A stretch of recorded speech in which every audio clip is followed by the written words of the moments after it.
Hi students, welcome to civil tips PSC. നമ്മളിന്ന് നമ്മുടെ building മെറ്റീരിയൽസിൽ stone എന്ന ഒരു ചാപ്റ്ററിലുള്ള ആ ഒരു ക്ലാസിഫിക്കേഷൻ, സ്റ്റോണിൻ്റെ ക്ലാസിഫിക്കേഷനാണ് നമ്മൾ നോക്കുന്നത്. ഓക്കെ, അപ്പോൾ സ്റ്റോൺ എന്ന് പറഞ്ഞാൽ എന്താണ്? സ്റ്റോണിൻ്റെ ഡെഫിനിഷൻ PSC എക്സാമിൽ ചോദിക്കാറുണ്ട്. സ്റ്റോൺ എന്ന് പറഞ്ഞാൽ നമ്മൾ റോക്കിൽ നിന്ന് എടുക്കുന്ന നാച്ചുറൽ ബിൽഡിംഗ് മെറ്റീരിയലിനെയാണ് നമ്മൾ സ്റ്റോൺ എന്ന് പറയുന്നത്. നമ്മൾ റോക്കിൽ നിന്ന് നമ്മൾ എടുക്കുന്ന നാച്ചുറൽ ബിൽഡിംഗ് മെറ്റീരിയലിനെയാണ് നമ്മൾ സ്റ്റോൺ എന്ന് പറയുന്നത്. ഓക്കെ, നമുക്കടുത്ത ആ ഒരു ക്ലാസിഫിക്കേഷനിലോട്ട് വരാം.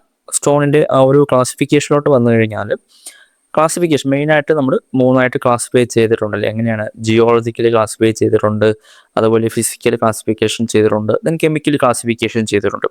അതിൽ ഈ ഒരു ജിയോളജിക്കൽ ക്ലാസിഫിക്കേഷൻ എന്ന് പറയുമ്പോൾ നമ്മൾ ബേസ്ഡ് ഓൺ ഒറിജിനൽ ചെയ്തിട്ടാണ്, ഒറിജിനൽ ബേസ് ചെയ്തിട്ടാണ് നമ്മൾ ഈ ഒരു ജിയോളജിക്കൽ ക്ലാസിഫിക്കേഷൻ ചെയ്തിരിക്കുന്നത്. ഓക്കെ, ഇനി അടുത്ത് സ്ട്രക്ചറിൻ്റെ ബേസിൽ ക്ലാസിഫൈ ചെയ്തിരിക്കുന്നതിനെയാണ് നമ്മൾ ഫിസിക്കൽ ക്ലാസിഫിക്കേഷൻ എന്ന് പറയുന്നത്. ഓക്കെ, സ്ട്രക്ചറിൻ്റെ ബേസിൽ ക്ലാസിഫൈ ചെയ്തിരിക്കുന്നതിനെയാണ് നമ്മൾ എന്തോന്ന് പറയുന്നത്? ഫിസിക്കൽ ക്ലാസിഫിക്കേഷൻ എന്ന് പറയുന്നത്. ഓക്കെ, സ്ട്രക്ചറിൻ്റെ ബേസിലാണ് നമ്മൾ ഫിസിക്കൽ ക്ലാസിഫിക്കേഷൻ എന്ന് പറയുന്നത്. ദെൻ കോമ്പോസിഷൻ്റെ ബേസിൽ ക്ലാസിഫൈ ചെയ്തിരിക്കുന്നതിനെയാണ് നമ്മൾ എന്തോന്ന് പറയുന്നത്? കെമിക്കൽ ക്ലാസിഫിക്കേഷൻ എന്ന് പറയുന്നത്. ഓക്കെ, ഇനി ഈ ഒരു ഓരോന്നും എടുത്തു കഴിഞ്ഞാൽ ജിയോളജിക്കൽ ക്ലാസിഫിക്കേഷൻ എടുത്തു കഴിഞ്ഞാലും ജിയോളജിക്കൽ ക്ലാസിഫിക്കേഷൻ, ജിയോളജിക്കലി തന്നെ നമുക്കതിനെ വീണ്ടും മൂന്നായിട്ട് ക്ലാസിഫൈ ചെയ്തിട്ടുണ്ട്. എങ്ങനെയാണ്? Igneous rock, sedimentary rock, metamorphic rock. Okay, ഏതൊക്കെയാണ്? Igneous rock, sedimentary rock, metamorphic rock. Okay, അപ്പോൾ ഈ ഒരു ക്ലാസ് എല്ലാവരും പൂർണ്ണമായിട്ട് കാണണം. കാരണം ഞാൻ ഈ ഒരു എക്സാം, നമ്മൾ EC എക്സാമിൽ തന്നെ ഈ ഒരു ഓരോ ക്ലാസിഫിക്കേഷന് പുതിയ എക്സാമ്പിൾസ് ഒക്കെ വെച്ച് ചോദ്യങ്ങൾ വരാറുണ്ട്. സോ ആ ഒരു പുതിയ എക്സാമ്പിളൊക്കെ ഈ ഒരു വീഡിയോയിൽ പറയുന്നുണ്ട്. അതുപോലെ തന്നെ ഈ ഒരു സ്റ്റോണിൻ്റെ ഫുൾ വീഡിയോ നമ്മുടെ ചാനലിൽ തന്നെ അവൈലബിൾ ആണ്. ഞാനത് ലാസ്റ്റ് ഇവിടെ കൊടുത്തിരിക്കാം. അതുപോലെ തന്നെ ഐ ബട്ടണിലും കൊടുത്തിരിക്കാം. ഡിസ്ക്രിപ്ഷനിലും നിങ്ങൾക്ക് ബിൽഡിംഗ് മെറ്റീരിയൽസിൽ എന്ന് പറഞ്ഞിട്ടൊരു പ്ലേലിസ്റ്റ് ഉണ്ട്. അതിൽ നിങ്ങൾക്ക് നോക്കിക്കഴിഞ്ഞാൽ ഈ ഒരു സ്റ്റോണിൻ്റെ ഫുൾ ക്ലാസ് നിങ്ങൾക്ക് കാണാവുന്നതാണ്. ഓക്കെ, അപ്പോൾ അത് നിങ്ങൾക്ക് കാണുന്നത് നല്ലതായിരിക്കും. അതിലും ഞാൻ ഈ ഒരു എക്സാമ്പിൾ, ഫുൾ എക്സാമ്പിൾ, പുതിയ എക്സാമ്പിൾസ് ഒക്കെ ഇൻക്ലൂഡ് ചെയ്തിട്ടാണ് ആ ഒരു വീഡിയോ ഇട്ടിരിക്കുന്നത്. ഓക്കെ, അപ്പോൾ നമുക്ക് ക്ലാസ്സിലോട്ട് വരാം. നമ്മൾ പറഞ്ഞു igneous rock, sedimentary rock, metamorphic റോക്കും. അതുപോലെ തന്നെ ഫിസിക്കൽ ക്ലാസിഫിക്കേഷൻ, സ്ട്രക്ചറിനെ ബേസ് ചെയ്തിട്ട് ക്ലാസിഫിക്കേഷൻ ചെയ്തിരിക്കുന്നതിനെയാണ് നമ്മൾ ഫിസിക്കൽ ക്ലാസിഫിക്കേഷൻ എന്ന് പറയുന്നത്. അതിനെയും വീണ്ടും ക്ലാസിഫൈ ചെയ്തിട്ടുണ്ട്. സ്ട്രാറ്റിഫൈഡ് റോക്ക്, അൺസ്ട്രാറ്റിഫൈഡ് റോക്കും, ഫോളിയേറ്റഡ് റോക്കും. ഓക്കെ, ഇതിൻ്റെ അടുത്ത് കെമിക്കലി ക്ലാസിഫിക്കേഷനിലോട്ട് വന്നു കഴിഞ്ഞാൽ calcareous rock, argillaceous rock, siliceous റോക്കും ഈ ഒരു തരത്തിൽ അതിനെ വീണ്ടും ക്ലാസിഫിക്കേഷൻ ചെയ്തിട്ടുണ്ട്. ഓക്കെ, ദെൻ നമുക്ക് അടുത്ത് നോക്കേണ്ടതാണ് ജിയോളജിക്കൽ ക്ലാസിഫിക്കേഷനുള്ള ഇഗ്നേസ് ക്ലാസിഫിക്കേഷൻ. ഇഗ്നേസ് റോക്കിൻ്റെ ക്ലാസിഫിക്കേഷൻ നമുക്ക് നോക്കാം. ഓക്കെ, ഈ ഒരു ഇഗ്നേസ് റോക്കിൻ്റെ മറ്റൊരു പേരാണ് ഇറപ്റ്റീവ് റോക്ക് എന്ന് പറയും. ഇഗ്നേസ് റോക്കിനെ നമ്മൾ ഇറപ്റ്റീവ് റോക്ക് എന്ന് പറയും. ഓക്കെ, അതുപോലെ തന്നെ അൺസ്ട്രാറ്റിഫൈഡ് റോക്ക് എന്നൊക്കെ നമുക്ക് ഇഗ്നീസ് റോക്കിനെ പറയാം. ഇഗ്നീസ് റോക്കിൻ്റെ മറ്റൊരു പേരാണ് ഇറപ്റ്റീവ് റോക്ക്. ഓക്കെ, ഇറപ്റ്റീവ് റോക്ക് എന്ന് പറഞ്ഞാൽ അതാണ് ഇഗ്നീസ് റോക്ക്. അതുപോലെ തന്നെ ഈ ഇഗ്നീസ് റോക്കിന് നമുക്ക് എന്താ പറയാം? അൺസ്ട്രാറ്റിഫൈഡ് റോക്ക് എന്നൊക്കെ പറയാം. ഓക്കെ, അപ്പോൾ ഈ ഒരു ഇഗ്നീസ് റോക്ക് നമുക്ക് എങ്ങനെയാണ് ഫോം ചെയ്യുന്നതാ? Cooling of molten magma form ചെയ്തിട്ടാണ്. കൂളിംഗ് ഓഫ് മോൾട്ടൺ മേഗ്മ, അല്ലെങ്കിൽ എന്താ പറയാം, solidification of molten magma form ചെയ്തിട്ടാണ് ഈ ഒരു ഇഗ്നിയസ് റോക്ക് ഫോം ചെയ്യുന്നത് അല്ലേ. അപ്പോൾ ജിയോളജിക്കൽ ക്ലാസിഫിക്കേഷനിൽ ആദ്യത്തെ ക്ലാസിഫിക്കേഷനാണ് ഈ ഒരു ഇഗ്നിയസ് റോക്ക് എന്ന് പറയുന്നത്. ഇഗ്നിയസ് റോക്ക് എങ്ങനെയാണ് ഫോം ചെയ്യുന്നത്? Formed by cooling or solidification of molten magma. Cooling അല്ലെങ്കിൽ സോൾഡിഫിക്കേഷൻ ഓഫ് മോൾട്ടൺ മേഗ്മയിൽ ഫോം ചെയ്യുന്നതിനെയാണ് നമ്മൾ എന്തോന്ന് പറയുന്നത്? ഇഗ്നിയസ് റോക്ക് എന്ന് പറയുന്നത്. ഓക്കെ, ദെൻ അടുത്ത് ഇഗ്നീസ് റോക്കിനെ തന്നെ നമുക്ക് എങ്ങനെ ക്ലാസിഫൈ ചെയ്യാം? മൂന്നായിട്ട് വീണ്ടും ക്ലാസിഫൈ ചെയ്യാം. ഇഗ്നീസ് റോക്കിനെ തന്നെ മൂന്നായിട്ട് നമുക്ക് ക്ലാസിഫൈ ചെയ്യാം.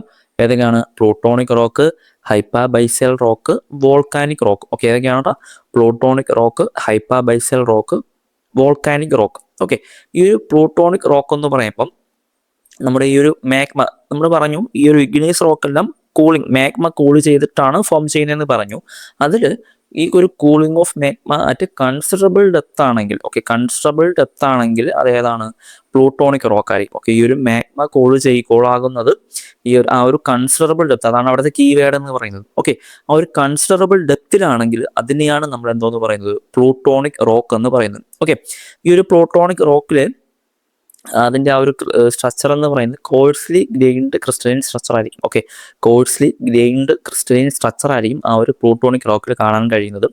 ഇനി ആ ഒരു പ്ലൂട്ടോണിക് റോക്കിൻ്റെ മെയിൻ എക്സാമ്പിൾ എന്ന് പറയുന്നത് നമ്മൾ സാധാരണയായിട്ട് പഠിക്കുന്ന മെയിൻ എക്സാമ്പിൾ എന്ന് പറയുന്നത് ഏതാണ്? ഗ്രാനൈറ്റ് ആണ്. ഗ്രാനൈറ്റ് മാത്രമാണ് നമ്മൾ ആ ഒരു പ്ലൂട്ടോണിക് റോക്കിൻ്റെ മെയിൻ എക്സാമ്പിളായിട്ട് നമ്മൾ പഠിക്കുന്നത്. ഓക്കെ, അപ്പോൾ മറ്റ് എക്സാമ്പിൾ ഏതൊക്കെയെന്ന് ചോദിച്ചാൽ ഗ്യാബ്രോ ഉണ്ട്, അതുപോലെ തന്നെ സൈനൈറ്റ് ഉണ്ട്, ഡയോറൈറ്റ് ഉണ്ട്, പെഗ്മറ്റൈറ്റ് ഉണ്ട്.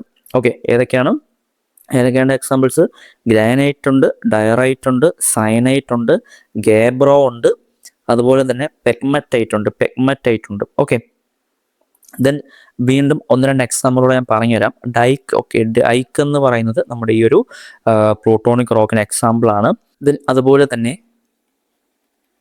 പെറിഡോടൈറ്റ് എന്ന് പറയുന്നത്. ഓക്കെ, പെറിഡോടൈറ്റ് എന്ന് പറയുന്നതും ഈ ഒരു പ്ലൂട്ടോണിക് റോക്കിന് എക്സാമ്പിളാണ്. ഈ ഒരു ഞാൻ ഈ പുതുതായിട്ട് പറയുന്ന എക്സാമ്പിൾസ് ഒന്ന് ഇഗ്നേസ് റോക്കിനെ ബേസ് ചെയ്തിട്ട് ചോദിക്കാം. അതായത് ഇപ്പം ഓപ്ഷനിൽ ഒരു ഡൈക്ക് എന്ന് പറയുന്നത് ഏതിൻ്റെ എക്സാമ്പിൾ ആണെന്ന് ചോദിച്ചിട്ട് ഓപ്ഷനിൽ നിങ്ങൾക്ക് തരുന്നത് igneous rock, sedimentary rock, metamorphic rock ഇങ്ങനെയായിരിക്കും തരുന്നത്. അല്ലാതെ plutonic rock, hypabyssal rock, volcanic rock അങ്ങനെ തരത്തിലായിരിക്കും. അപ്പം igneous rock, sedimentary rock, metamorphic ആ ഒരു രീതിയിലായിരിക്കും ഓപ്ഷൻ തരുന്നത്. അപ്പോൾ അത് ഏതിൻ്റെ ആയിരിക്കും ആൻസർ? ഡൈക്ക് എന്ന് പറയുന്നത് നമ്മുടെ ഇഗ്നേസ് റോക്കിൻ്റെ ക്ലാസിഫിക്കേഷനിൽ വരുന്നതാണ്. ഓക്കെ, അപ്പോൾ നമുക്ക് വരാം. അപ്പം ആ ഒരു പ്ലൂട്ടോണിക് റോക്കിൻ്റെ എക്സാമ്പിൾസ് എന്ന് പറയുന്നത് ഗ്രാനൈറ്റ് വരും, ഗേബ്രോ, സയനൈറ്റ്, ഡയോറൈറ്റ്, പെഗ്മറ്റൈറ്റ്, then അതുപോലെ ഡൈക്ക്, പെറിഡോടൈറ്റ്, ഇതൊക്കെ ആ ഒരു ഇഗ്നേസ് റോക്കിലെ പ്ലൂട്ടോണിക് റോക്കിൽ വരുന്ന എക്സാമ്പിളുകളാണ്. ഓക്കെ, ഇതിനടുത്ത് ഹൈപ്പാബൈസൽ റോക്കിലോട് വന്നു കഴിഞ്ഞാൽ ഹൈപ്പാബൈസൽ റോക്ക് എന്ന് പറയുന്നത് ഷാലോ ഡെപ്തിൽ മാഗ്മ കൂളിംഗ് നടക്കുന്നതിനെയാണ് നമ്മൾ ആ ഒരു ഹൈപ്പാബൈസൽ റോക്ക് എന്ന് പറയുന്നത്. ഓക്കെ, ഏതാണ്? Cooling of magma at the shallow depth എന്ന് പറയുന്നതാണ് അവിടുത്തെ കീവേഡ്. പ്ലൂട്ടോണിക് റോക്കിൽ കൺസിഡറബിൾ ഡെപ്ത് ആണ് അവിടുത്തെ കീവേഡ്. ഓക്കെ, അപ്പോൾ hypabyssal rock cooling of magma at the shallow depth. Then അതിൽ ഫൈനലി ഗ്രൈൻഡ് ക്രിസ്റ്റലൈൻ സ്ട്രക്ചർ ആയിരിക്കും. ഓക്കെ, എങ്ങനെയാണ്? ഫൈനലി ഗ്രൈൻഡ് ക്രിസ്റ്റലൈൻ സ്ട്രക്ചർ ആയിരിക്കും. അതിന് എക്സാമ്പിൾ ഡോളറൈറ്റ്. അതിന് ആ ഒരു എക്സാമ്പിൾ മാത്രമേ ഉള്ളൂ. ഹൈപ്പാബൈസൽ റോക്കിന് ആ ഒരു എക്സാമ്പിൾ മാത്രമേ ഉള്ളൂ. ഡോളറൈറ്റ് ആണ് അതിൻ്റെ ആ ഒരു എക്സാമ്പിളായിട്ട് വരുന്നത്. ഓക്കെ, ദെൻ അടുത്ത് വരുന്നതാണ് വോൾക്കാനിക് റോക്ക് വരുമ്പം cooling of magma at earth surface. Okay, cooling of magma at എർത്തിൻ്റെ സർഫേസിൽ തന്നെ മാഗ്മ കൂൾ ചെയ്ത് ഫോം ചെയ്യുന്നത് റോക്കിനെയാണ് നമ്മൾ വോൾക്കാനിക് റോക്ക് എന്ന് പറയുന്നത്. ഓക്കെ, അതിൻ്റെ സ്ട്രക്ചർ എങ്ങനെയായിരിക്കും? Extremely fine grained non crystalline structure ആയിരിക്കും. എങ്ങനെയാണടാ? Extremely fine grained non crystalline structure ആയിരിക്കും. അതുപോലെ തന്നെ അവിടെ നമുക്ക് വെരി റാപ്പിഡ് കൂളിംഗ് ആയിരിക്കും നടക്കുന്നുണ്ടാവുക. ഓക്കെ, അപ്പോൾ ആ ഒരു വോൾക്കാനിക് റോക്കിൽ എർത്തിൻ്റെ സർഫേസിൽ തന്നെ മാഗ്മ കൂൾ ചെയ്ത് ഫോം ചെയ്യുന്ന റോക്കാണ് വോൾക്കാനിക് റോക്ക്. അതുപോലെ തന്നെ extremely fine grained non crystalline structure ആയിരിക്കും. അതുപോലെ തന്നെ വെരി റാപ്പിഡ് കൂളിംഗ് ആയിരിക്കും അവിടെ നടക്കുന്നത്. ഈ ഒരു വോൾക്കാനിക് റോക്കാണ് നമ്മൾ ഓർണമെൻ്റൽ പർപ്പസിനൊക്കെ നമ്മൾ യൂസ് ചെയ്യുന്നത്. ഓക്കെ, ഈ ഒരു വോൾക്കാനിക് റോക്കാണ് നമ്മൾ ആ ഒരു ഓർണമെൻ്റൽ പർപ്പസിനൊക്കെ നമ്മൾ യൂസ് ചെയ്യുന്നത്. ദെൻ അതിൻ്റെ ആ ഒരു എക്സാമ്പിളോട്ട് നോക്കിക്കഴിഞ്ഞാൽ basalt, pumice stone, trap, obsidian. Okay, ഏതാണ്ട് ഒബ്സീഡിയൻ. ഓക്കെ, നമ്മൾ സാധാരണ പഠിക്കുന്നത് ബസാൾട്ടും ട്രാപ്പും ആയിരിക്കും. അതിൻ്റെ അഡീഷണൽ എക്സാമ്പിളുകളാണ് ഏതൊക്കെയാണ്? പിമിക് സ്റ്റോണും obsidian. Okay, basalt, pumice stone, trap, obsidian. Basalt, trap, pumice stone, obsidian ഇതൊക്കെ നമ്മുടെ ഈ ഒരു വോൾക്കാനിക് റോക്കിൽ വരുന്ന എക്സാമ്പിളുകളാണ്. ഓക്കെ, അപ്പോൾ ഇത്രയും ഞാൻ ഒരു ചെറിയൊരു ഷോർട്ട് വീഡിയോ പോലെ ഇട്ടതാണ്. അപ്പോൾ ഇതിൻ്റെ ഫുൾ വീഡിയോ ആവശ്യമുള്ളവർ നമ്മുടെ ചാനലിൽ തന്നെ കിടപ്പുണ്ട്. ഞാൻ ഡിസ്ക്രിപ്ഷനിൽ നിങ്ങൾക്ക് ബിൽഡിംഗ് മെറ്റീരിയൽസ് എന്നൊരു പ്ലേലിസ്റ്റ് നോക്കിക്കഴിഞ്ഞാൽ അതിൽ സ്റ്റോണിൻ്റെ ക്ലാസ് അവൈലബിൾ ആണ്. ഞാൻ അതുപോലെ തന്നെ ലാസ്റ്റും അതുപോലെ തന്നെ ഐ ബട്ടണിലൊക്കെ ആ ഒരു വീഡിയോ ഇട്ടിരിക്കാൻ നിങ്ങൾക്ക് അത് ക്ലിക്ക് ചെയ്ത് കാണാവുന്നതാണ്. ഓക്കെ, പുതിയ എക്സാമ്പിളുകൾ നമ്മൾ റീസെൻ്റായിട്ട് ചോദിച്ച എക്സാമുകൾക്ക് വരുന്നതാണ്. സോ ആ ഒരു പുതിയ എക്സാമ്പിളുകൾ ഉൾപ്പെടെ ആ ഒരു കാര്യങ്ങൾ നിങ്ങൾക്ക് പഠിക്കാൻ ശ്രമിക്കുക. ഓക്കെ, അപ്പോൾ എല്ലാവരും നല്ല രീതിയിൽ പഠിക്കുക. നമുക്ക് ഈ ഒരു ജൂണിലൊക്കെ എക്സാം വരുന്നുണ്ട്. അതുപോലെ നമ്മുടെ ഗ്രേഡ് 3, ഗ്രേഡ് 2 എക്സാമിന് നിമി ഇമ്പോർട്ടൻ്റ് ആണ്. നിമിയിലുള്ള ക്വസ്റ്റ്യൻസ് വരെ ചോദിക്കുന്നുണ്ട്. സോ നിമിയുള്ള ക്വസ്റ്റ്യൻസ് ഒക്കെ ഡിസ്കസ് ചെയ്യുന്ന ഒരു സീരീസ് അവൈലബിൾ ആണ്. അത് നിങ്ങൾക്ക് ഫുൾ വീഡിയോസ് കാണാനായിട്ട് 59 രൂപ പർച്ചേസ് ചെയ്ത് കഴിഞ്ഞാൽ നിങ്ങൾക്ക് അത് കാണാം. ഡെമോ വീഡിയോസും നിങ്ങൾക്ക് അവൈലബിൾ ആണ്. ആ ഡെമോ വീഡിയോസൊക്കെ എല്ലാവർക്കും ഫ്രീ ആണ്. ആ വീഡിയോസ് കണ്ടിട്ട് നിങ്ങൾക്ക് പ്രയോജനപ്പെടുവാണെങ്കിൽ മാത്രം നിങ്ങൾക്കത് പർച്ചേസ് ചെയ്യാവുന്നതാണ്. ഓക്കെ, അപ്പോൾ എല്ലാവരും നല്ല രീതിയിൽ പഠിക്കുക. Thank you.